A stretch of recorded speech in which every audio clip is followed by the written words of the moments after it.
Today, we're looking at the mighty Porsche Carrera GT, often called the last analog king of supercars. This is no ordinary machine. Imagine 612 horsepower under your right foot with no computer to save you when things get scary. Let's dive deep into one of the most feared and respected supercars ever made. The background of the Carrera GT is very interesting, but it almost never happened. Its heart is a V10 engine that was first made for racing at Le Mans. When Porsche put the LMP 2000 race car project on hold in 1999, this amazing engine had nowhere to go. A lot of companies would have put it away, but Porsche had bigger plans. The story behind the engine was even more interesting. It was first made for Formula One in the early 1990s, and then changed to work for endurance racing.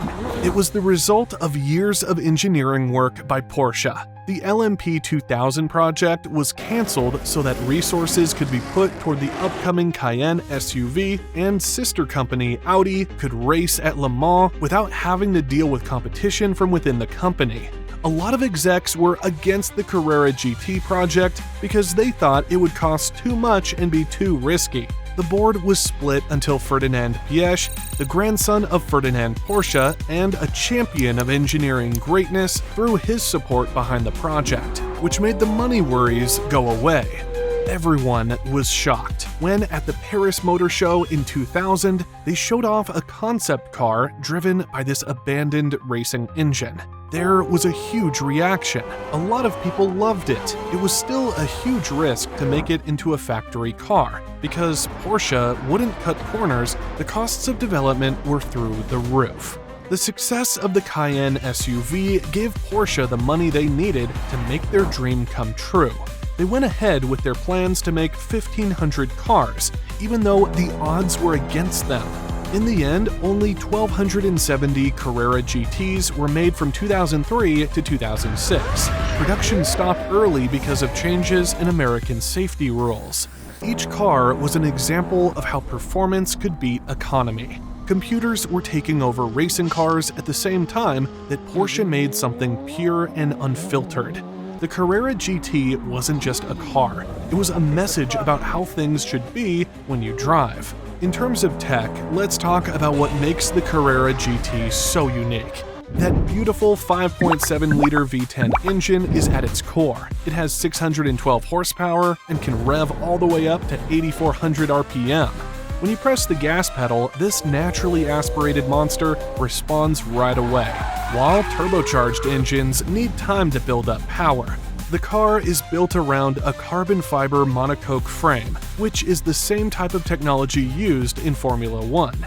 This keeps the weight to a mere 1,380 kilograms while making it very strong. Another idea from racing that was used in the brakes is ceramic composite discs, which can handle very high temperatures without breaking down. The engine is a wonder in how to make something light. Titanium joining rods are stronger and lighter than steel, so they're used in it. A new dry sump oil system gets rid of the need for a standard oil pan, so the crankshaft is only 3.9 inches above the ground. Forged magnesium, which is about a third lighter than aluminum, is used to make the wheels. This lowers the unsprung weight and makes the handling better. Even the roof panel that can be taken off is a work of engineering. It's made of carbon fiber and is strong enough to keep the frame rigid, which is important for precise handling. Because of these steps to save weight, the whole car weighs about the same as a Corvette, even though it has a lot of high-tech features. The 6-speed manual gearbox and ceramic clutch on the Carrera GT may be the most well-known parts of the car. This clutch is very hard to get out of. It works like an on-off switch, which is known for making it hard to start the car from a stop.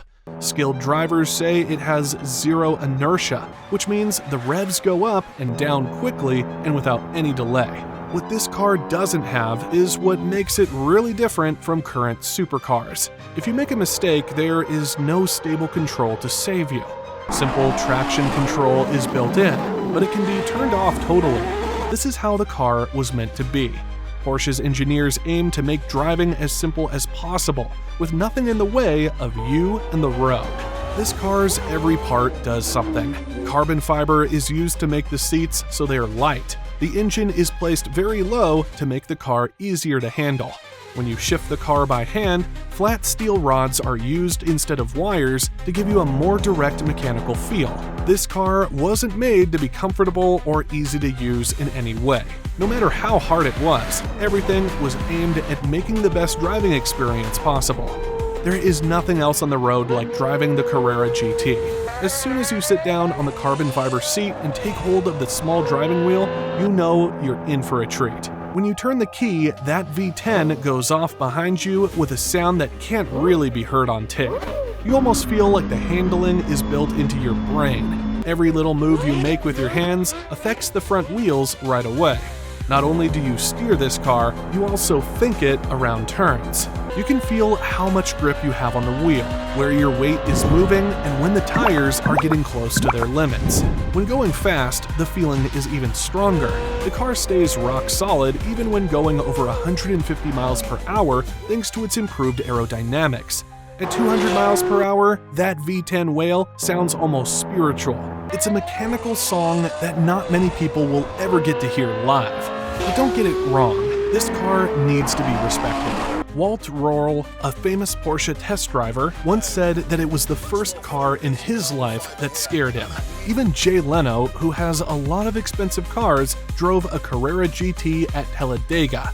The car awards skill and accuracy, but it doesn't hold back when you make a mistake. If you crash the Carrera GT, there are no automatic safety nets to catch you. It's up to you to catch the back end when it steps out with quick hands and ideal engine control. When it rains, the task gets bigger. Professional drivers should be careful around this car. That's why getting it right is so satisfying. It feels like an event every time you drive the Carrera GT. The clutch looks difficult at first, but once you learn it, it's like a badge of honor. Modern supercars just can't compare to the link that the car makes with skilled drivers. Every time you get behind the wheel, it's not just a way to get around. It's also a test of your skills. The Carrera GT has a history that goes far beyond its speed numbers. It's one of the rarest modern Porsches, with only 1,270 ever made. Because it is so rare and famous, its value has gone through the roof. In 2004, these cars cost about $450,000 when they were first released. These days, they fetch more than $2 million. At a sale in late 2024, a perfect one went for $2,025,000. Fans of the car see it as the holy grail of cars. Famous people like Jerry Seinfeld love the Carrera GT so much that they display it with great pride. Its unique look and sound have made it quickly recognizable in pop culture. It has been in movies and is a big part of video games like Need for Speed. But there's also sadness in the car's story. The fact that actor Paul Walker died in a Carrera GT crash in 2013 shows how difficult the car is to drive. This wasn't a flaw in the design, it was just what happened when you made a supercar with very little computer help. The car needs skill and respect that not many current cars do. As the age of electric cars and self-driving cars grows, the Carrera GT stands out as a car that doesn't follow the latest trends. Today's supercars try to make extreme performance easy for everyone to reach, but the Carrera GT is still purposely hard. It marks the end of a time when supercars were meant to be controlled, not just driven. The real cool thing about the Carrera GT is how it links the driver to the machine. These days, cars use computers and devices to filter the experience. With the Carrera GT, you can truly experience what it's like to handle something amazing through your own skill. Because it's so pure, it has a special place in the history of cars. The Porsche Carrera GT is the last supercar of its kind in the history of the genre. It's the last time a big automaker made a supercar with no compromises and only the driving experience in mind, no matter how hard it was. These days, where everything is instant and there are technological safety nets, there will never be another car quite like it. The Carrera GT isn't just a fast car. It takes you back to a time when being a good driver was the most important thing. You have to get better at driving because it's such a beautiful piece of machinery. As time goes on, the Carrera GT's classic features become even more unique in a world quickly moving towards self-driving electric cars. If you had the chance, would you be brave enough to drive one?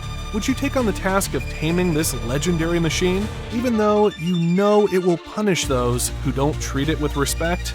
What does it have in common with famous cars from the same era, like the Ferrari Enzo or the Pagani Zonda? Each one has a different idea of what makes a race car unique.